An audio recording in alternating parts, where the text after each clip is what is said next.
क्या है, प्रहलाद महाराज भगवान से प्रार्थना कर रहे हैं। क्या बोल रहे हैं, अनुवाद पढ़ता हूं मैं। क्या बोल रहे हैं कि हे श्रेष्ठ महापुरुष, मैं भौतिक जगत से तनिक भी भयभीत, क्योंकि मैं जहां कहीं भी ठहरता हूं आपके यश तथा कार्यकलाप के विचारों में लीन रहता हूं। मैं एकमात्र उन मूर्खों तथा ध्रुतों के लिए चिंतित हूं जो भौतिक सुख के लिए अपना तथा अपने परिवार, समाज तथा देश के लिए पालन हेतु बड़ी बड़ी योजनाएं बनाते हैं। मैं मात्र उनके प्रति प्रेम के बारे में चिंतित हूँ। तो क्या कह रहे हैं प्रहलाद महाराज? प्रहलाद महाराज यहाँ पे कह रहे हैं, भगवान को प्रार्थना कर रहे हैं कि हे भगवान, कि मैं भौतिक जगत से तनिक भी क्या हूँ, भयभीत नहीं हूँ। मुझे किसी भी प्रकार की कोई चिंता नहीं है। तो ऐसा कौन व्यक्ति कह सकता है जो श्रेष्ठ है, महान है जो व्यक्ति? हम लोगों का तो हालत बिल्कुल खराब है। यदि हम लोग ऐसे बोले कि हम लोग तो बिल्कुल माया को जीत लिए, उसी समय माया क्या करेगी, टेस्ट लेने आ जाएगी और उसी समय हम लोग क्या हो जाएंगे, गिर जाएंगे, हार जाएंगे। तो प्रहलाद महाराज जब ये कह रहे हैं कि मैं भौतिक जगत से तनिक भी भयभीत नहीं हूँ, क्योंकि मैं जहाँ कहीं भी ठहरता हूँ आपके यश तथा कार्यकलाप के विचारों में लीन रहता हूँ। तो क्या कह रहे हैं प्रहलाद महाराज, क्यों भयभीत नहीं है?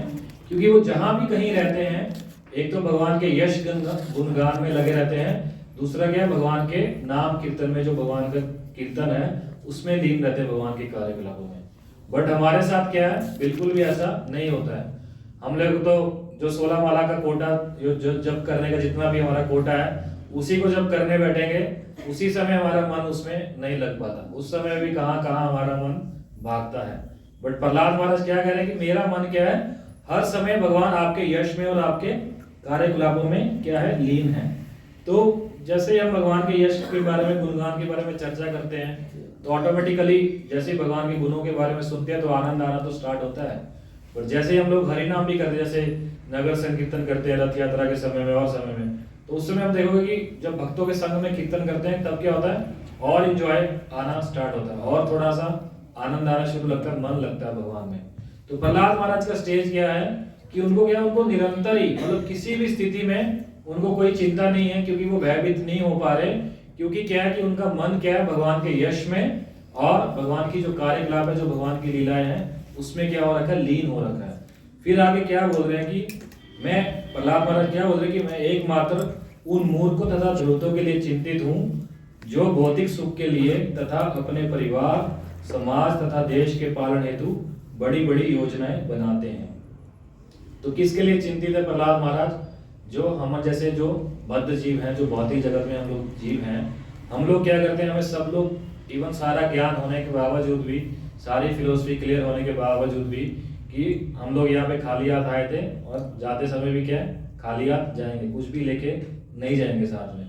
बट फिर भी हम लोग क्या है कि अपना नेम फेम और बढ़ाने के लिए किसी ना किसी तरह से हम लोग क्या है, और ज़्यादा से ज़्यादा धन अर्जित करने के पीछे लगे हुए हैं। किसी ना किसी प्रकार से हम ज़्यादा धन अर्जित कर लें कि जिससे क्या हो सके, हमें और ज़्यादा सुख की अनुभूति हो सके। ज़्यादा से ज़्यादा अपना इंद्र तृप्ति के चीज़ों को सहमित करने के लिए हम प्रयास कर रहे हैं। तो फिर क्या बोलते हैं कि मैं मात्र उनके प्रति प्रेम के बारे में चिंतित हूँ। तात्पर्य में प्रभुपाद जी समझा रहे हैं कि संसार भर में व्यक्ति भौतिक जगत के दुखों से निपटने के लिए बड़ी बड़ी योजनाएं बनाते हैं। ये बात वर्तमान समय के लिए, भूतकाल के लिए तथा भविष्य के लिए सत्य है। तो क्या है, जो भौतिक जगत के लोग हैं वो क्या है, हर समय कुछ ना कुछ, जितनी भी ये सब प्रॉब्लम्स हैं उनसे निपटने के लिए क्या करते हैं, कुछ ना कुछ योजनाएं बनाते रहते हैं। तो प्रभुपाद जी क्या बोल रहे हैं कि ये भूतकाल के लिए भी और वर्तमान के लिए भी और भविष्य के लिए, तीनों कालों के लिए क्या सत्य है। क्योंकि यदि आप पास्ट में देखेंगे, पास्ट में भी लोगों ने क्या करते थे, किसी न किसी तरह से अपने आप को और इंद्र सुख प्राप्त करने के लिए कुछ ना कुछ वो प्लानिंग्स करते थे। इवन वर्तमान समय में तो अभी और ज़्यादा हो रखा है कि हम लोग कितना ज़्यादा अपनी प्लानिंग्स करते हैं, बट क्या होता है, सारी प्लानिंग्स क्या हो जाती है, अंततः सब फेल्स हो जाती है। और भविष्य की जो बात कर रहे हैं, भविष्य में तो और ज़्यादा हाल होने वाला है। क्योंकि हर व्यक्ति क्या है, किस लिए चिंतित है? प्रहलाद महाराज क्या बोल रहे हैं कि उनको अपने बारे में कोई चिंता नहीं है, बट उनको चिंता किसके बारे में है, दूसरों के बारे में चिंता है, जो लोग फंसे हुए हैं। तो हमारे साथ भी, हमें भी ऐसा सोचना चाहिए, ये जो सारी प्रॉब्लम्स आ रही हैं, किस लिए आ रही है? क्योंकि जो भी प्रॉब्लम्स हो रही हैं सारी, हर व्यक्ति क्या हो रखा है, वो सिर्फ अपने बारे में चिंतित है, अपने लिए, अपने परिवार के लिए, अपने आस पड़ोस जितने भी उसके सगे संबंधी रिश्तेदार हैं उनके लिए चिंतित है। तो सबसे पहले तो व्यक्ति अपने लिए चिंतित है। ये जो सारे रिलेटिव्स हैं या अपने उसके परिवार के लोग हैं, उनके बारे में तो बाद में सोचता है, पहले अपने बारे में व्यक्ति क्या है, चिंतित है। तो जब तक व्यक्ति सिर्फ अपने बारे में चिंतित रहेगा, तब तक क्या होगा, ये जो प्रॉब्लम्स हैं और ही और बढ़ती रहेंगी जीवन में। क्योंकि हमें क्या करना पड़ेगा, सब जब तक हम एक साथ मिलके किसी चीज का रोकने का प्रयास नहीं करेंगे। मान लीजिए अभी कोई ऊपर से पहाड़ से कोई पत्थर गिर रहा है, कोई काफी हैवी वेट का पत्थर गिर रहा है, और यदि उसको अकेला व्यक्ति उसको संभालने का प्रयास करेगा, उसको रोकने का प्रयास करेगा, तो कितने समय तक रोक पाएगा? और यदि 10-15 लोग मिलकर उसको रोकने का प्रयास करेंगे तो क्या कर पाएंगे, उसको रोक पाएंगे। हो सकता है कि उसको धक्का देके वो दूसरी साइड भी गिरा दें, मतलब विपदा क्या टल जाए। तो हमें क्या सोचना पड़ेगा कि हमें सबके बारे में सोचना पड़ेगा कि सभी लोग कैसे सुखी हों। तो क्या आगे बता रहे हैं कि यद्यपि लोग इतनी बड़ी बड़ी राजनीतिक, सामाजिक तथा सांस्कृतिक योजनाएं बनाते हैं, तो भी यहाँ पर उन्हें विमूढ़ अर्थात मूर्ख कहा गया है। भगवत गीता में इस भौतिक जगत को दुखालयम अशाश्वतम कहा गया है, लेकिन ये मूर्ख भौतिक जगत को सुखालयम, सुख का आगार बनाने पर तुले हैं। वे यह नहीं जानते कि प्रत्येक वस्तु भौतिक प्रकृति की व्यवस्था के अनुसार किस प्रकार कार्य करती है और प्रकृति अपने ढंग से कार्य करती है। भगवान क्या बोल रहे हैं तीसरे अध्याय में 28 नंबर श्लोक में, प्रकृति क्रियामानि गुणे कर्माणि सर्वश अहंकार विमूढ़ात्मा कर्ता हम इति मन्यते। मोहग्रस्त जीवात्मा प्रकृति के तीनों गुणों के प्रभाव में अपने आप को उन सारे कार्यों का कर्ता मान लेता है जो वास्तव में प्रकृति द्वारा संपन्न होते हैं। तो क्या ये सारी प्रॉब्लम क्यों हो रही है कि इसमें प्रभुपाद जी क्या बोल रहे हैं कि सारे लोग किस लिए लगे हुए हैं? ये भौतिक जगत तो भगवान ने क्लियर कट बोल दिया कि ये क्या है, दुखालयम अशाश्वतम है, कि यहाँ पे आप कुछ भी प्रयास करो, यहाँ पे सिर्फ आपको दुख ही मिलने वाले हैं। कुछ भी कर लो आप, क्योंकि यहाँ दुख मिलके ही रहेंगे। अशाश्वतम मीन्स कि हर चीज यहाँ पे क्या है, टेम्परेरी है। यदि सुख कुछ समय के लिए आएगा भी आपको, तो वो सुख क्या है, थोड़े समय के लिए आएगा, फिर से दोबारा आपको दुख आएगा ही आएगा। तो ये आगे भगवत गीता में उसी में बताते हैं कि जो धीर व्यक्ति है, जिस भगवान को जो सरेंडर है, वो इन सुख दुख को कैसे देखता है, जैसे दिन रात जैसे हो रहा है, सूर्य आ रहा है फिर चांद आ रहा है, या सर्दी गर्मी जैसे आ रही है। अभी जैसे सर्दी आ रही है तो सर्दी में हम लोग क्या करेंगे, सर्दी से आने से व्यक्ति क्या दुखी नहीं हो जाएगा, वो क्या करेगा, अपना उस हिसाब से अपने जो गर्म कपड़े उस हिसाब से वैसा अपने आप को रहन सहन में डाल देगा। जैसे गर्मी आएगी फिर अपना उस हिसाब से वो जीवन जिएगा, उसमें वो दुखी नहीं हो जाएगा। तो उसी प्रकार से जो धीर व्यक्ति है, वो चाहे सुख आए चाहे दुख आए, उसको कैसे समझेगा, सर्दी गर्मी के आने के समान है, उसमें वो दुखी नहीं होगा। तो क्या बोल रहे हैं कि मोहग्रस्त जीवात्मा क्या है कि प्रकृति के प्रभाव के फंस के वो अपने आप को क्या समझ लेता कि मैं करता हूँ, कि जो भी कार्य हो रहे हैं ये सब मेरे कारण हो रहे हैं, कि मैंने ऐसा ऐसा किया, सब ये कारण मेरे हो रहे हैं। इसी में एक एग्जांपल देते हैं कि एक बार ऐसे एक व्यक्ति क्या होता है, एक व्यक्ति क्या करता है कि अपने आप को ऐसे रस्सी से बांध लेता है और दूसरी साइड रस्सी को क्या करता है, किसी ट्रक के साथ बांध देता है। तो वो रस्सी को क्या करता है, ऐसे पीछे की तरफ क्या करता है, बहुत खींच के रखता है जबरदस्त। तो लोगों को क्या दिखाता है, मतलब ऐसा शो कर रहा है कि ये कैसे इसको मैंने रोक के रखा हुआ है, क्योंकि मैंने जोर इसको लगा के रखा हुआ है, इसलिए ये रुका पड़ा है। तो कुछ ही देर के बाद क्या होता है, ड्राइवर आता है, वो गाड़ी को स्टार्ट करता है, बैक गियर डालता है और वो थोड़ा सा और ट्रक पीछे आ जाता है। तो व्यक्ति क्या होता है, थोड़ा सा और उसको क्या हो जाता है, थोड़ा और अहंकार हो जाता है कि देखा ये ट्रक क्यों पीछे आया, बोल रहा, क्योंकि मैंने इसको खींचा, मेरे अंदर इतनी क्षमता, इतनी योग्यता, ताकत है कि मैंने इसको खींचा और ये पीछे आ गया। और फिर कुछ समय के बाद क्या करता है ड्राइवर, फिर क्या करता है, फर्स्ट गियर लगाता है, जब आगे की ओर खींचता है तो व्यक्ति भी क्या करता है, साथ में लुढ़कता हुआ चले जाता है। तो इसी प्रकार से हमारा हाल हो रहा है। जिस पर जैसे हमें थोड़ा सा कुछ ना कुछ सुख अनुभव होता है, हम लोगों को क्या लगता है कि मैंने ये ऐसे ऐसे कार्य किया जिसके कारण मुझे ये सब सुख मिल गया, या बॉस ने मुझे ऐसा प्रमोशन दे दिया, या मुझे कंपनी में ऐसा इंक्रीमेंट मिल गया, प्रमोशन सब मिल गया। और फिर क्या होता है, कुछ समय के बाद फिर क्या होता है, जीवन फिर वैसे ही हो जाता है, फिर लगता है कि अरे इसके साथ तो फिर अभी जीवन नहीं चल रहा है। तो माया क्या करती है, ऐसी हर समय क्या करती है, हमें जितना मर्जी हम प्रयास कर लें सुखी होने का, कुछ समय के लिए सुख मिलेगा, दोबारा से फिर क्या होगा, फिर दुख आ जाएगा। तो उसी में फिर आगे प्रभुपाद जी क्या बता रहे हैं कि भौतिक प्रकृति जो मानव रूप से दुर्गा नाम से जानी जाती है, असुरों को दंडित करने के लिए योजना बनाती है। जिस प्रकार व्यक्ति अपनी योजना बना रहा है जीव कि मैं किस प्रकार से सुखी हूं, तो भगवान ने क्या है, जो भगवान की जो प्रकृति है, जो कि क्या है भौतिक समाज में किसके नाम से, दुर्गा देवी के नाम से।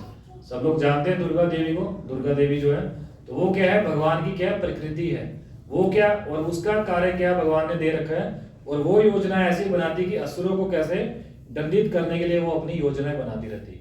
और असुर कौन है, जो भगवान का चिंतन नहीं करते हैं, भगवान के लिए कार्य नहीं करते हैं, सिर्फ अपनी इंद्र तृप्ति के लिए में जो लगे हुए हैं, सिर्फ अपना सुख भोगने के लिए लगे हुए हैं, वो क्या है, सभी असुर हैं, असुर माने गए हैं। तो जितने असुर बनेंगे वो क्या होगा, फिर दुर्गा देवी उनको क्या करेगी, दंडित करने के लिए वो अपनी योजनाएं बनाएगी। और यद्यपि सारे असुर जो ईर्ष्या विहीन देते हैं जीवन संघर्ष में रत रहते हैं, किंतु दुर्गा देवी जो अपने 10 हाथों में विभिन्न आयुधों से युक्त रहती है, उन पर सीधा प्रहार करती है। वे अपने सिंह वाहन या रजो तथा तमो गुण पर सवारी करती है। प्रत्येक व्यक्ति रजो तथा तमो गुणों द्वारा युद्ध करने और प्रकृति पर विजय प्राप्त करने का घोर संघर्ष करता है, किंतु अंततः प्रकृति के नियमों द्वारा सबों का विनाश हो जाता है। तो व्यक्ति क्या करता है, अपने आप को बहुत प्रयास करता है कि किसी ना किसी कारण से मैं इस चक्रव्यूह से बाहर निकलूं। बट वो यदि वो सिर्फ अपने ही द्वारा सिर्फ प्रयास करता रहेगा, भगवान को सेंटर में नहीं बनाएगा, तो क्या होगा, वो उसका प्रयास कभी सफल होने वाला नहीं है। तो क्या करेगी दुर्गा देवी, उसको और अधिक से अधिक क्या करेगी, रजोगुण और तमोगुण के अंदर उसको धकेलती रहेगी।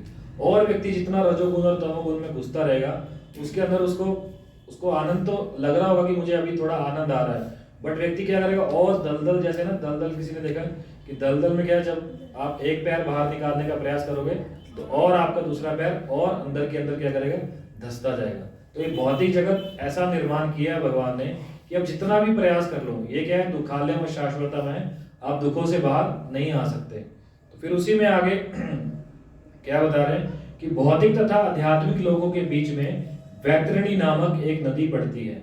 इसी के दूसरी ओर अर्थात आध्यात्मिक जगत में पहुंचने के लिए इस नदी को पार करना होता है। इसे पार करना दुष्कर है, जैसा कि भगवत गीता में भगवान कहते हैं, देवी हेशु गुणमयी मम माया दुरत्यया, कि मेरी इस देवी शक्ति को जो तीन गुणों वाली है, पार पाना क्या है, कठिन है। यहाँ पर यही दुरत्यय शब्द प्रयुक्त है, जिसका अर्थ है अत्यंत कठिन।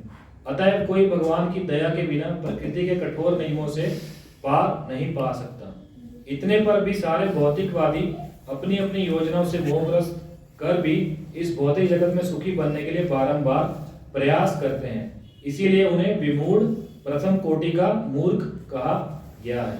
तो क्या बता रहे हैं कि व्यक्ति क्या कर रहा है, अपने आप को पूरा योजना बना रहा है, हर तरह से प्रयास कर रहा है, बट भगवान क्या बोल रहे हैं कि देवी येषु मममयी मम माया दुरत्यया, गुणमयी मम माया दुरत्यया, ये जो 3 गुण वाली जो मेरी माया है, जो रजोगुण सतोगुण तमोगुण वाली जो माया है, इसको पार कर पाना क्या है, अत्यंत कठिन है। और वो आप उस माया को तभी पार कर सकते हो जिसके ऊपर क्या हो जाए, भगवान की कृपा हो जाए। बिना भगवान की मर्जी के बिना हम लोग इसको पार नहीं कर सकते हैं। जो भगवान बता रहे, इसी में तात्पर्य प्रभुपाद जी बता रहे हैं कि भौतिक जगत में और स्पिरिचुअल वर्ल्ड में दोनों में डिफरेंस क्या है, बीच में जो एक वैतरणी नदी है, वो वैतरणी नदी को पार करना है। पार करेंगे, कैसे कर पाएंगे, यदि भगवान की हमारे ऊपर कृपा होगी। तो भगवान की कृपा कैसे होगी, हम लोग कैसे समझ सकते हैं भगवान की कृपा होगी हमारे ऊपर। तो इसका उदाहरण आचार्यगण सब बताते हैं कि भगवान की कृपा तो डायरेक्ट होगी कि नहीं होगी हम समझ नहीं पाएंगे।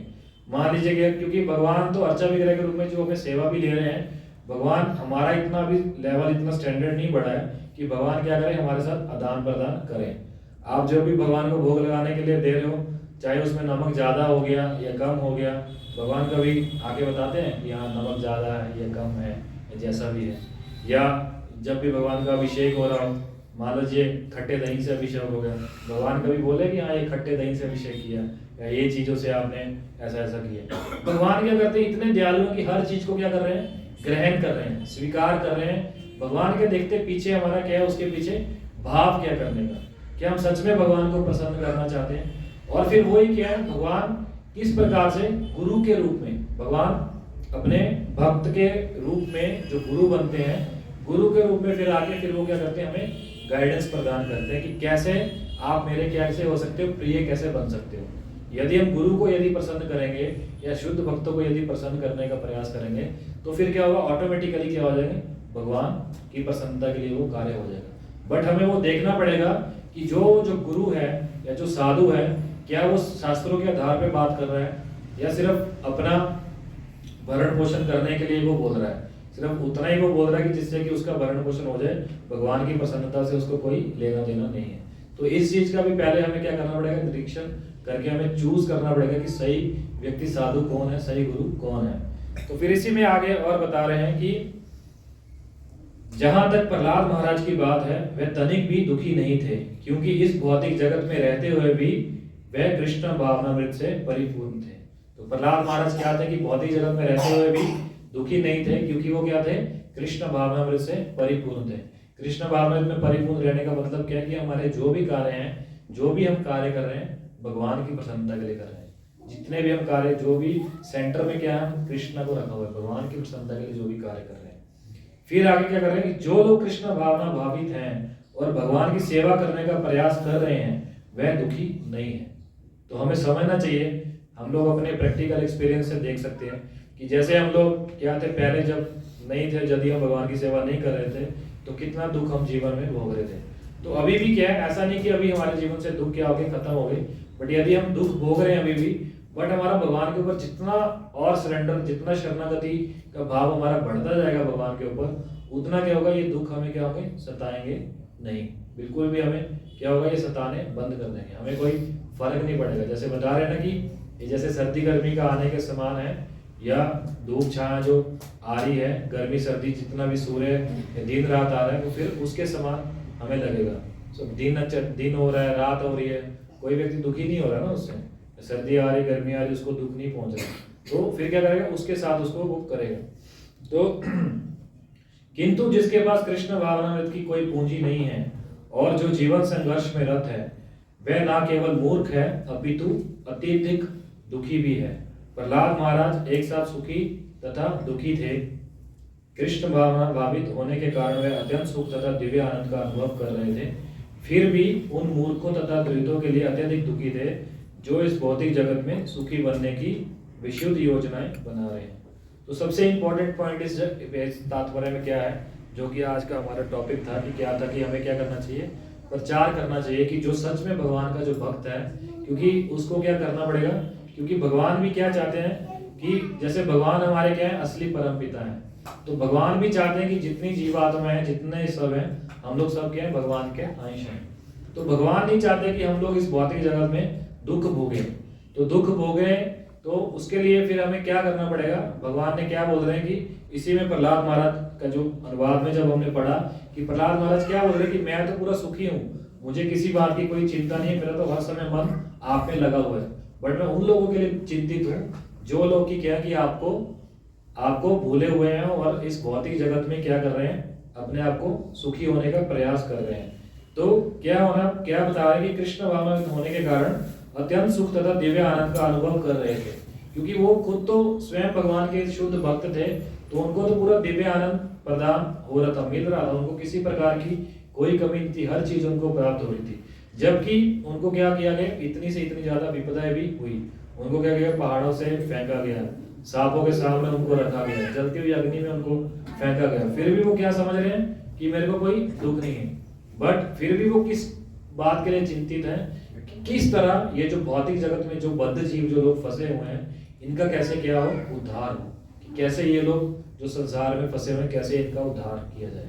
तो ये है असली साधु के, असली महापुरुष के लक्षण, कि वो क्या है, चाहे उसको खुद को जितनी मर्जी उसको यातनाएं दी जाएं, जितनी मर्जी उसको प्रॉब्लम्स हो जीवन में, बट वो क्या सोचेगा कि दूसरा व्यक्ति कैसे सुखी हो। तो दूसरा व्यक्ति कैसे सुखी होगा, यदि हम उसको क्या करेंगे, भगवान के साथ अटैच करेंगे। क्योंकि भौतिक जगत में भगवान इसी में तात्पर्य में बता रहे हैं ना कि भौतिक जगत में क्या है, भौतिक जगत क्या है, दुखालयम अशाश्वत। जितना भी प्रयास करेंगे प्रसन्न होने के लिए, हम प्रसन्न नहीं हो पाएंगे। तो क्या है, जो असली जो व्यक्ति है उसको दुखी क्यों होना पड़ेगा कि जो इस भौतिक जगत में सुखी बनने की विशुद्ध योजनाएं बना रहे हैं। तो हमें क्या, उनके बारे में हमें चिंतित होना पड़ेगा। तो इसीलिए शिल प्रभुपाद जी ने कृपा किया। शिल प्रभुपाद जी कृपा, शिल प्रभुपाद जी देखो 70 वर्ष की आयु में, क्योंकि उनके अंदर क्या था, जो भक्त होते हैं उनके अंदर क्या, कंपैशन, दया का भाव होता है। वो 70 साल की आयु में क्या, उनको क्या जरूरत पड़ी थी विदेश जाने की, और उनके पास तो इतना धन नहीं था। समुद्री जहाज से वो गए वहां पे, और कैसे कैसे उनको रास्ते में हार्ट अटैक भी आए, उसके बावजूद भी कैसे कैसे वो संघर्ष करते हुए जीवन में फिर भी उन्होंने जाके वहां पे प्रचार किया, प्रचार करके लोगों को भक्त बनाया। और आज हम देख रहे हैं उसी के कारण इतने सारे भक्त, और उस प्रभु श्रील प्रभुपाद जी की कृपा से हम लोग आज यहाँ पे बैठे हैं। तो अगर यदि हम ही यहाँ पे बैठे हैं तो ये हमारा कर्तव्य है कि श्रील प्रभुपाद जी की कृपा से यदि हम लोग यहाँ पे आए हैं, चैतन्य महाप्रभु की कृपा से हम लोग यहाँ आए हैं, तो हमारा ये सबसे बड़ा कर्तव्य ये बनता है कि हम लोग इसी चीज को क्या करें, आगे प्रचार करें।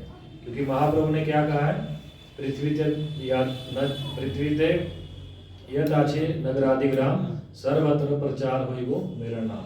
तो महाप्रभु ने तो बोल दिया कि ये इस वाणी का प्रचार क्या होगा ही होगा।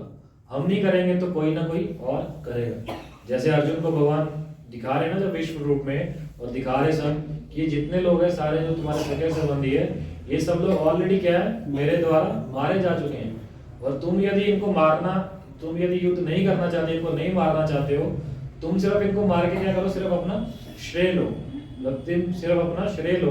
क्योंकि आजकल भौतिक जगत में भी हम देख रहे हैं, हर व्यक्ति क्या चाहता है, सिर्फ श्रेय लेना चाहता है। वो मेहनत कोई नहीं करना चाहता। वो क्या चाहता है कि कर्म कोई दूसरा व्यक्ति करे, मैं क्या करूं, उसको फल को भोगूं। बट ऐसा नहीं है। तो ये क्या है, हमें भक्त को क्या करना पड़ेगा, भक्त को क्या करना है, वो क्या करेगा कि वो सुख जो आ रहा है उसको भोगने की खुद ललायत नहीं रहेगा। वो चाहेगा कि जो संसार में जो और लोग जो दुखी हैं व्यक्ति, उनको किसी न किसी तरह से उनका क्या किया जाए, उद्धार किया जाए। तो उद्धार कैसे होगा, यदि हम लोग के अंदर भी ऐसा दया भावना पहले हमें जागृत करना पड़ेगा कि हम लोग भी जाएं, प्रचार करें, लोगों को क्या करें, भक्त बनाएं, उनको बताएं भगवान के बारे में, उनको क्या करें, भगवत गीता दें, भगवत गीता यथारूप दें भगवान को। अभी जैसे मैराथन आएगा तो पूरे विश्व भर में क्या है, पूरे भक्त लोग क्या है, पूरे गीता बांटते हैं, सभी लोग जाके सब जगह बांटते हैं। तो लोग सब जगह अलग अलग सब बोलेंगे कि हमारे पास तो गीता है ऑलरेडी, ये सब है। तो उसके लिए सब ऐसा ही बोलते हैं कि ऐसा है कि हर फेस्टिवल तो लोग बोलते हैं कि अरे आप लोगों को तो गीता मैराथन क्या है, हर साल आ जाता है ना, हर साल हम लोग गीता मैराथन मनाते हैं। तो बट बाकी फेस्टिवल भी तो सारे हम लोग हर साल मनाते हैं ना, हर साल दिवाली मनाते हैं, हर साल दशहरा मनाते हैं, हर साल लोहड़ी मनाते हैं। दिवाली से पहले भी जो धनतेरस का फेस्टिवल आता है, सभी लोग क्या करते हैं, उस समय भी क्या करते हैं, सब लोग क्या करते हैं, कुछ ना कुछ क्या करते हैं, बर्तन नए खरीद के लाते हैं घर पे। बट क्या पहले से घर में बर्तन नहीं है, कमी है कि पहले से घर में बर्तन की, ऑलरेडी इतने बर्तन पड़े हैं, फिर भी क्या करेंगे कि लेकर आना है नया। क्योंकि लाने से क्या होगा, ऐसा सुन रखा है हम लोगों ने कि क्या होगा, शुभ होगा।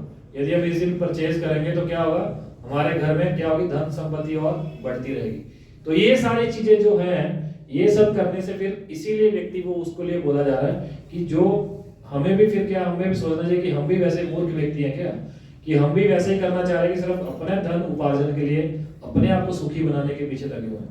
यदि सिर्फ मैंने जैसे पहले बताया कि आज समाज में प्रॉब्लम इसीलिए है कि हर व्यक्ति क्या कर रहा है कि वो अपने आप को सुखी बनाने का प्रयास कर रहा है, दूसरे के बारे में कोई चिंता नहीं कर रहा। वो सोच रहा है कि दूसरा चाहे मरे, उसका चाहे जो मर्जी हो, हमें उससे कोई लेना देना नहीं है, मैं और मेरा परिवार सुखी रहना चाहिए, हमें किसी प्रकार की कोई कठिनाई नहीं आनी चाहिए जीवन में।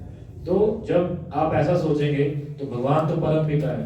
तो यदि मान लीजिए कोई पिता है, यदि उसके 2 पुत्र हैं और एक पुत्र यदि बहुत धनी हो गया, दूसरा पुत्र यदि गरीब है, तो पिता तो यही सोचेगा ना कि अरे जो दूसरा गरीब पुत्र है वो भी किसी ना किसी प्रकार से ये भी धन कमा ले, और उसको वो हेल्प करता रहेगा उसका पिता, जब तक कि वो अपने पैरों पे खड़ा ना हो जाए।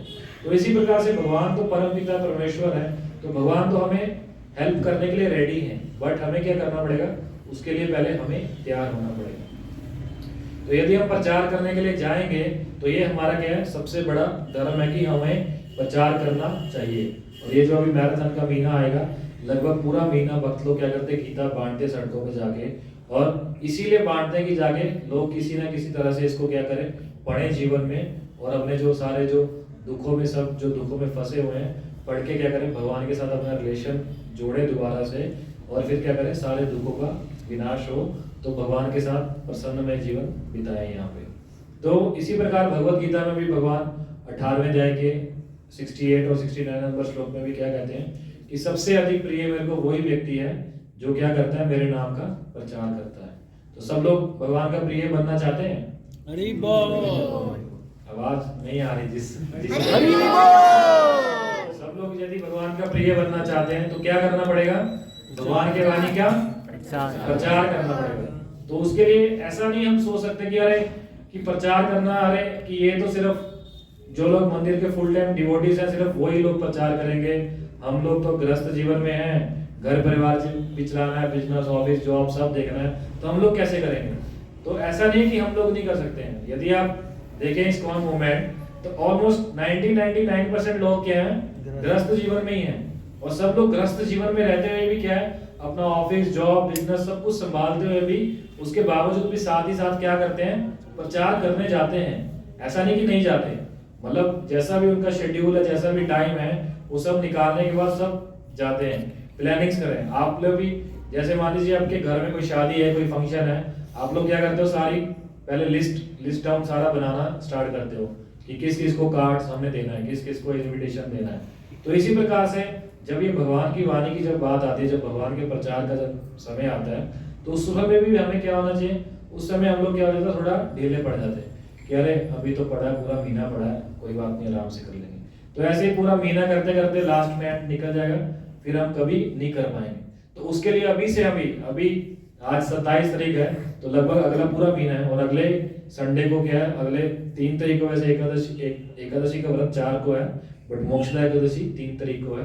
तो 3 तारीख को है, तो उसी समय हमें समझना चाहिए कि अभी से हम लोग प्लानिंग करना स्टार्ट करें। देखें कि हमारे फ्रेंड सर्कल में कितने लोग हैं, या हमारे ऑफिस में कितने लोग हैं, कलीग्स कितने हैं, बिजनेस में हमारे साथ कितने लोग लिंक्ड हैं, या कितने लोग और क्या हमारे रिलेटिव्स हैं। और क्या करना चाहिए, हमारा ये प्रयास होना चाहिए कि हर घर में, हर जगह पे क्या होना चाहिए, भगवत गीता पहुंचना चाहिए भगवान का। यदि ये भगवान की वाणी भगवान की यदि पहुंचेगी तो क्या होगा, सब प्रकार से ऑटोमेटिकली क्या होगा, मंगल होगा। क्योंकि यदि भगवान नहीं, क्योंकि लोग आज संसार में दुखी इसीलिए हैं क्योंकि वो भगवान को उन्होंने क्या कर दिया, अपने जीवन से निकाल के रखा हो, भगवान को भूले हुए हैं। और यदि वो भगवान को दोबारा से पकड़ लेते हैं तो फिर क्या होगा, यदि भगवान का हाथ पकड़ लेंगे फिर क्या होगा, सारे दुख क्या होंगे, जीवन में समाप्त हो जाएंगे। तो सब लोग चाहते हैं भगवान का प्रिय बनना भी, और इसी में जैसे प्रहलाद महाराज बता रहे हैं कि वो क्या है, वो अत्यंत दुखी हैं, क्योंकि वो इसीलिए दुखी, क्योंकि अपने सुख की चिंता नहीं कर रहे, वो इसलिए दुखी हैं वो, ताकि लोगों को, जो लोग पतित आत्मा, जो जीव भौतिक जगत में फंसे हैं, उनको लग रहा है कि सिर्फ हम धन उपार्जन करके, ज्यादा से ज्यादा इंद्र तृप्ति करके हम सुखी बन जाएंगे, उनके लिए वो चिंतित है कि उनको कैसे उनका उद्धार किया जाए। और फिर आगे उसी के अगले श्लोक में 44 नंबर श्लोक में कहते हैं प्रहलाद महाराज कि हे भगवान नरसिंह देव, मैं देख रहा हूं कि संत पुरुष तो अनेक हैं, किंतु वे अपने ही मोक्ष में रुचि रखते हैं। वे बड़े बड़े नगरों की परवाह न करते हुए मौन व्रत धारण करके ध्यान करने के लिए हिमालय या वन में चले जाते हैं। वे दूसरों की मुक्ति में रुचि नहीं रखते, किंतु जहां तक मेरी बात है, मैं इन बेचारे मूर्खों तथा धृतों को छोड़कर अकेले अपनी मुक्ति नहीं चाहता। मैं जानता हूं कि कृष्ण भावनामृत के बिना और आपके चरण कमलों की शरण ग्रहण किए बिना कोई सुखी नहीं हो सकता।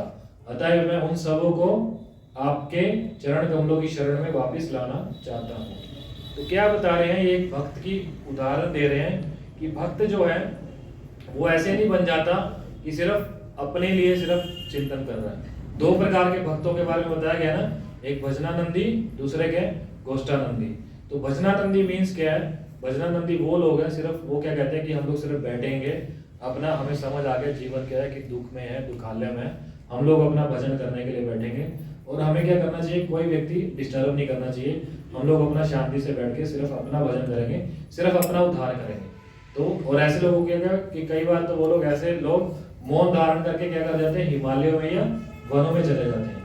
बट श्रील प्रभुपाद जी के उदाहरण से हम देखते हैं कि जो गोष्ठानंदी जो लोग हैं, गोष्ठानंदी लोगों की ज्यादा जरूरत है, क्योंकि जब तक हम, यदि मान लीजिए जो व्यक्ति ऐसे, यदि मान लीजिए यदि संसार में भी ऐसा ही हो जाए, जितने टीचर्स हैं वो कहें कि अभी तो हमें सारा ज्ञान हो गया, कि हम इस ज्ञान को आगे क्यों बढ़ाएं, अभी हम इस ज्ञान को आगे बढ़ाने की क्या जरूरत है, हमें तो ज्ञान है, हम लोग अपना करते हैं। और वो यदि ज्ञान को आगे नहीं बढ़ाएंगे तो आगे फिर समाज में क्या होगा, अंधकार फैल जाएगा, लोग और पतित हो जाएंगे और फंस जाएंगे संसार में। तो जो घोष्ठानंदी जो हैं वो लोग अपना कंफर्ट जोन को त्याग के अपने जीवन के सुख, जो सुख में जीवन है, यदि उनको कोई सुख भी है जीवन में, तो उसको त्याग के वो क्या करने जाते हैं, प्रचार करने के लिए निकलते हैं।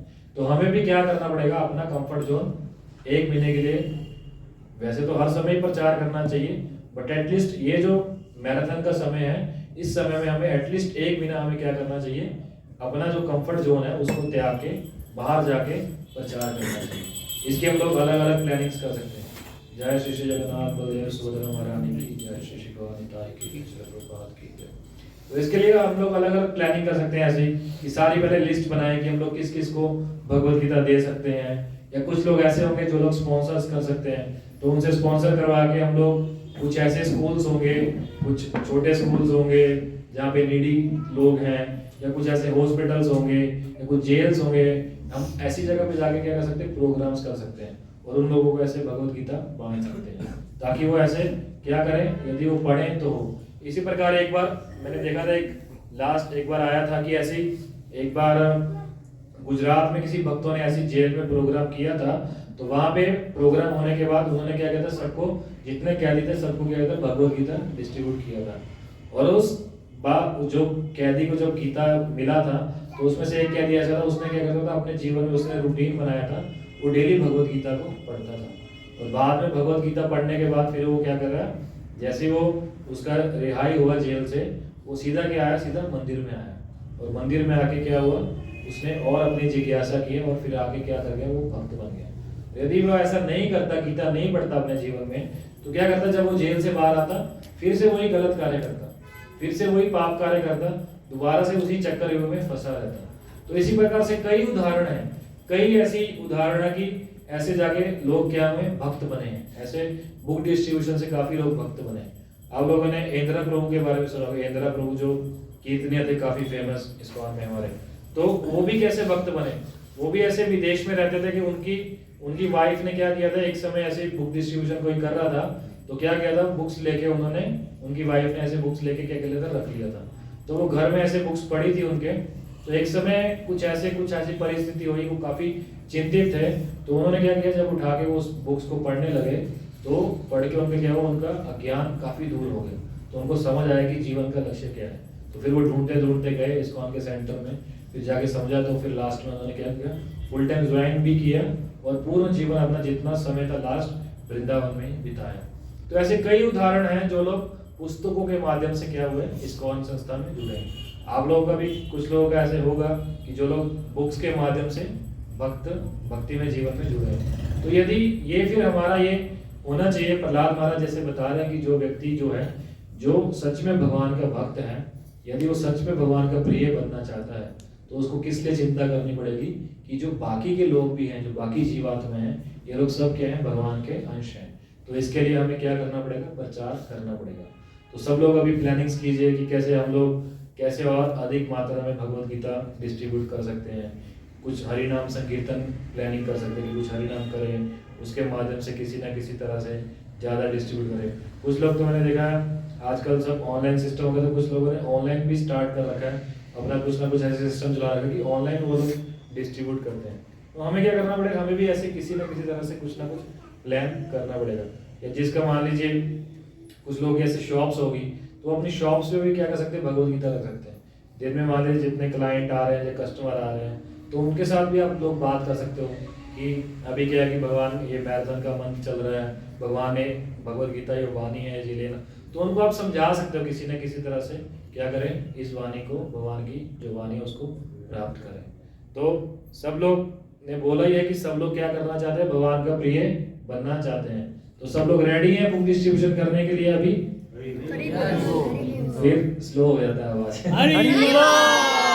तो जिस हिसाब से सब हैं, तो सब लोग रेडी हैं करने के लिए, तो सभी उत्साही हैं। तो प्रभु जी है हमारे पास स्टॉक भगवत गीता का? तो यदि नहीं है तो आप प्रयास कीजिए कि आपके पास सफिशिएंट स्टॉक रहे। ताकि पूरा मंथ क्या करें लोग, भक्त लोग यहाँ पे, और जिसके पास नहीं है गीता उसको हर घर में पहुंचाने का प्रयास कीजिए। क्योंकि एटलीस्ट होशियारपुर तो शायद छोटा सिटी है, इतना तो हम लोग सोच ही सकते हैं कि आने वाले आगे 4 साल में या 5 साल में क्या होना चाहिए, हर घर में भगवत गीता एक होनी चाहिए। क्योंकि आजकल क्या कि आप देखेंगे कि हर घर में, यदि मान लीजिए घर में 4 लोग हैं या 3 लोग हैं, हर किसी के पास अपना पर्सनल मोबाइल फोन है, अपना पर्सनल स्मार्टफोन है, और हर किसी के पास आजकल अपना पर्सनल 2 व्हीलर है, या जो लोग थोड़े और धनी हैं अपनी गाड़ी है हर किसी के पास।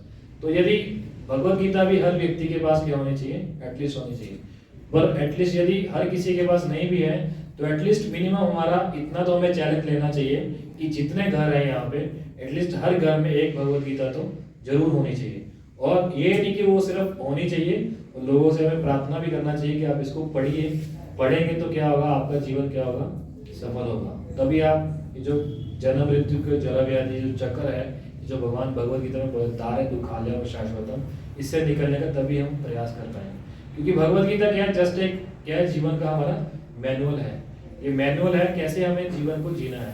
और भगवत गीता में क्या सिखाती है, आर्ट ऑफ डाइंग, कि जीवन हमें कैसे छोड़ना है, कि जीवन कैसे छोड़ेंगे, पहले हमें क्या करना पड़ेगा, प्रयास करना पड़ेगा उसके लिए। तो हम सब लोग रेडी हैं करने के लिए, तो सबसे यही प्रार्थना है कि सभी लोग कीजिए। तो जैसा कि हम लोग सब बोल रहे थे कि अभी आजकल क्या कि जैसे ठंडी का मौसम हो गया अभी, तो सब लोग क्या है कि अभी थोड़ा लेट आना स्टार्ट कर दिया ना, 5:30 पौने 6 बजे के आसपास आते हैं। तो अभी क्या है कि सबसे यही प्रार्थना है कि सब लोग, जैसे हमारा कार्यक्रम का समय 5 से 7 है, तो यदि हम 5 बजे से आगे सब 5 से 5:30 बजे तक पहले आके हरिनाम संकीर्तन सब लोग मिलके करेंगे भगवान के लिए, तो क्या होगा कि उससे क्या होगा, भगवान और प्रसन्न होंगे। क्योंकि भगवान कलयुग में क्या कि कली काले नाम रूप में कृष्ण अवतार, कलयुग में भगवान क्या कि नाम के रूप में अपने अवतरित हुए हैं, और भगवान नाम के रूप में अवतरित हुए हैं। और एक कलयुग में किस लिए क्या बोला गया, संकीर्तन यज्ञ, और संकीर्तन करने से भगवान क्या होते हैं, सबसे अधिक प्रसन्न होते हैं। और जब सब लोग भक्त लोग मिलके आके 5 बजे से सब लोग आके मिलके लगभग आधा घंटा उच्च ध्वनि में पूरा अच्छे से भगवान के लिए नाम संकीर्तन करेंगे, तो भगवान क्या होंगे, और अधिक प्रसन्न होंगे। तो इसीलिए हम लोग सब प्रयास करें कि समय पे आएं और इसको प्रयास करें। तो अभी क्या है, अभी हम लोग क्या करते हैं, अभी 10 मिनट के लिए, और अभी और लगभग 6:35 हो गए, 10 मिनट और कीर्तन करते हैं, क्योंकि बहुत सारे भक्त लेट आए हैं। तो 10 मिनट कीर्तन करते हैं, उसके बाद फिर क्या करेंगे, 7 बजे तक 2 माला नाम जप करेंगे। क्योंकि नाम जप करेंगे जब एक साथ मिलके करेंगे, तब क्या होगा, हमारे अंदर और उत्साह बढ़ेगा, और जब उत्साह बढ़ेगा तो फिर क्या होगा, फिर नेक्स्ट टाइम हमारे अंदर क्या होगा, समय पे आने का हमारा प्रयास रहेगा कि हम लोग समय पे जाके पहुंचे। तो अभी सब लोग कीर्तन करते हैं 10 मिनट के लिए, तो सब लोग पार्टिसिपेट कीजिए उसमें। हाँ जी। जैसे जो लोग हैं कि रिलीजन से बिलोंग करते हैं, किसी और भगवान को मानते हैं, तो उनको भगवान कृष्ण के बारे में आप कैसे बता सकते हैं, और बताना चाहिए या बोलना चाहिए कि हाँ आपका जिसमें विश्वास है उसमें कंटिन्यू करें। बहुत अच्छा प्रश्न माता जी का, कि इनका प्रश्न ये है कि जैसे कुछ लोग अलग रिलीजन के लोग हैं, वो लोग क्या है कि भगवान को नहीं मानते, तो उनको क्या करना चाहिए, भगवान के बारे में बताना चाहिए। तो उनको जैसा है कि जैसे भगवत गीता जो है ना, भगवत गीता यदि हम उनको देंगे तो उनको क्या बोल सकते हैं कि ये क्या है, जस्ट एक मैनुअल है। ये ऐसा नहीं कि कृष्ण भगवान का या कुछ ऐसा है, या हिंदू धर्म के लिए है, ये सारे धर्मों के लिए है। मतलब भगवत गीता एक ऐसा मैनुअल है कि जैसे भौतिक जगत बनाया, जैसे एक मिडल वर्ल्ड ये बना, तो उसका मैनुअल है। यदि हम इसके आधार पर अपना जीवन जिएंगे तो क्या होंगे, सुखी होंगे। यदि आप डायरेक्टली उनको सिर्फ भगवान के दूसरे रिलीजन के यदि व्यक्ति को डायरेक्टली यदि आप बताने लग जाओगे कि, तो ऐसे तो व्यक्ति वो ऐसा समझ सकता है कि ये क्या कर रहे हैं, मेरे रिलीजन को या जो जिसमें हमारी आस्था है उनको क्या कर रहे हैं, ये नीचा दिखाने का प्रयास कर रहे हैं। तो हमें ऐसा नहीं करना है, हमें वो जो कर रहे हैं करते लीजिए, करते रहने दो। साथ ही साथ उनको बोलना चाहिए कि आप भगवत गीता को पढ़ना स्टार्ट कीजिए, आइए मंदिर में हमारा भगवान का दर्शन कीजिए, और थोड़ा उनको कुछ ना कुछ बताना प्रयास कीजिए। और एक समय आएगा वो ऑटोमेटिकली वो लोग कन्वर्ट होंगे। आज आप देखेंगे कि इस्कॉन के सबसे ज्यादा क्रिश्चियंस फॉलोअर्स हैं, वो लोग सब क्रिश्चियन थे, वो लोग सब अलग धर्म से थे। तो उनको प्रभुपाद जी ने, मतलब जो आचार्य गण ने सबने कैसे प्रचार किया, उन्होंने ये नहीं उनको जाके ये नहीं बोलने स्टार्ट कर दिया कि आप लोगों का धर्म क्या है, बिल्कुल गलत है, आप लोग का धर्म खराब है। प्रभुपाद जी क्या बोलते थे कि कोई भी यदि रिलीजन है, यदि वो रिलीजन आपको भगवान से प्रेम करना और जितने भगवान की जीवात्मा जितने अंश हैं, यदि आपको उनसे प्रेम करना सिखाता है, तो देन क्या है कि आपका रिलीजन क्या है, सही है वो रिलीजन। बट आजकल क्या है, रिलीजन में सब क्या हो रहा है, हम लोग को क्या सिखाया जा रहा है कि अरे हम लोग मुस्लिम हैं, हमें क्या करना है, हिंदू से लड़ना है। हिंदुओं को क्या सिखाया जा रहा है, हमें मुस्लिम से लड़ना है। बट ये हमारा असली रिलीजन नहीं है। ये जितने सारे रिलीजन है ये सारे क्या मैन मेड है। असली रिलीजन हमारा क्या है, जो असली रिलीजन है, हमें क्या करना है, जो है कि क्या हमें कैसे भगवान के साथ प्रेम करना सीखें। और जितनी फिर सारी जीवात्माएं सभी क्या है, भगवान के अंश हैं। जब हम भगवान से प्रेम करना सीखेंगे तो ऑटोमेटिकली फिर क्या है, सब हम उनसे भी प्रेम करने का हम सीख पाएंगे। और जब उनसे प्रेम करने के लिए सीखेंगे, तब फिर जब हम हर एक जीव से प्रेम करेंगे, तब फिर हमें लगेगा कि हाँ, कि इनको भी प्रचार करना कितना जरूरी है, क्योंकि इनको भी किसी ना किसी तरह से भगवान के साथ जोड़ा जाए। क्योंकि जब तक प्रॉब्लम यही है ना कि हर व्यक्ति क्या सोच रहा है कि मैं सुखी बन जाऊं, मैं सुखी बन जाऊं, ये चीज मेरे को मिल गई है तो मेरे को मिल जानी चाहिए। इवन हम लोग देखते हैं, घरों में भी देखते हैं, यदि मान लीजिए छोटा बच्चा किसी के घर में, माँ है, माँ यदि कुछ स्पेशल आइटम बच्चे के लिए बना के लाती है, तो वो क्या करती है, यदि आस पड़ोस के बच्चे भी यदि खेल रहे हैं ना वहां पे, तो वो क्या करती है, वो साइड से देखे बच्चे के मुंह में वो डाल देती है। मतलब उसको ऐसा लगता है कि ये सिर्फ मेरे बच्चे के लिए है, मतलब उस दूसरे पड़ोसी के बच्चे को ये चीज नहीं मिल जाना चाहिए। तो वो क्यों ऐसा हो रहा है, क्योंकि हम लोगों ने अभी तक भगवान से प्रेम करना ही नहीं सीखा है। क्योंकि जब तक हम भगवान से प्रेम नहीं करेंगे, तब तक हम ये नहीं समझ पाएंगे कि जितने भी सारी जीवात्माएं हैं सब भगवान के अंश हैं, और हमें क्या करना, सबसे प्रेम करना है। और जब हर व्यक्ति के अंदर ऐसी भावना आएगी कि अरे मैंने इसके लिए भी करना है, इसके लिए भी करना है, इसके लिए भी करना है। मान लीजिए कि यदि हम लोग इस्कॉन में बैठे हैं, तो ये इस्कॉन में जितने लोग आए हैं, ये सब क्या है, हमारे एक तरह से हमारे फैमिली मेंबर्स है ना। और यदि हम इनके लिए सिर्फ हम लोग सोचे कि इनके लिए जो भी हम अच्छे कार्य करेंगे, इनके लिए सिर्फ हम अच्छा सोचेंगे, और यदि सिर्फ हम इनके लिए अच्छा सोचेंगे, तो फिर क्या हुआ, वो धर्म थोड़ी हुआ। धर्म ये नहीं सिखाता हमें। धर्म ये सिखाता है कि यदि हम लोग इस्कॉन में हैं, और जो लोग इस्कॉन के बाहर भी हैं, या जो लोग किसी और रिलीजन में भी हैं, वो भी सब क्या है, भगवान के अंश हैं। क्योंकि भगवान क्या बोल रहे हैं, ममे वांशा जीवलोक जीवभूता सनातना, ये सारी जीवात्माएं क्या है, मेरे अंश हैं। और सभी जीवात्माओं को सुखी करना क्या है, और ये हमारा फर्ज है, क्योंकि हम भी भगवान के अंश हैं, और सबको भगवान के साथ हमें परम पिता के साथ कनेक्ट करना है। तो तभी हम कनेक्ट कर पाएंगे जब हम असली चीज को, फिलोसफी को जानेंगे। मान लीजिए यदि कोई मुस्लिम है, तो मुस्लिम वो सिर्फ अपने जो मुस्लिम साम्राज्य है उसके लिए, तो यदि वो प्लानिंग्स कर रहा है कि हम इसके लिए अच्छा अच्छा कार्य करें कि मुस्लिम और कैसी तरह से सुखी रहे। बट धर्म, कोई भी धर्म ये नहीं सिखाता। मुस्लिम भी जो कुरान भी यदि सिखा रहा है, तो ये सिखाया जा रहा है कि आगे कैसे लोगों को, दूसरे लोगों का भला कैसे हो सके। जब तक दूसरे लोगों का भला हम नहीं सोचेंगे, तो वो जो सारे धर्म है वो सब क्या बोलोगे, कैट अप धर्म है। सब क्या है, मैन मेड धर्म है, सिर्फ अपनी इंद्र तृप्ति के लिए, अपने सुख के लिए धर्म बनाए हैं। हम लोग देखते हैं कि फाइटिंग जो सब लड़ाई हो रही है, सब मुसलमान क्या कर रहे हैं, हिंदू मुसलमान से लड़ रहे हैं। फिर यदि फिर आगे हिंदुओं का अगर डिवाइडेशन किया जाए, तो फिर हिंदू ही आगे जाके हिंदू से फिर आगे और लड़ रहे हैं, और फिर एक परिवार में जाके अपने ही भाई से दोनों हिंदू लड़ रहे हैं। इसी प्रकार से मुस्लिम में भी क्या है, अलग अलग जो कैटेगरी है, शिया सुन्नी, वो लोग क्या है, पहले तो सब लोग मिलके जब क्या होते इकट्ठे होके हिंदुओं से लड़ रहे हैं। यदि उनके अंदर अलग जाए, देखा जाओगे जाके, तो शिया मुसलमान क्या है, सुन्नी मुसलमान से लड़ रहे हैं। और शिया सुन्नी में यदि सुन्नी की जाओगे, तो वो लोग अपने परिवार में अपने भाई लड़ रहे हैं कि क्या होना चाहिए, मुझे कंफर्ट मिलना चाहिए, मुझे कंफर्ट मिलना चाहिए। ऐसा एक बताते हैं कि यदि किसी गांव के ऊपर विपदा आ जाए कोई, तो क्या होता है, सारे गांव के लोग क्या हो जाते हैं, इकट्ठे हो जाते हैं, उस विपदा को टालना चाहते हैं कि कैसे निकले।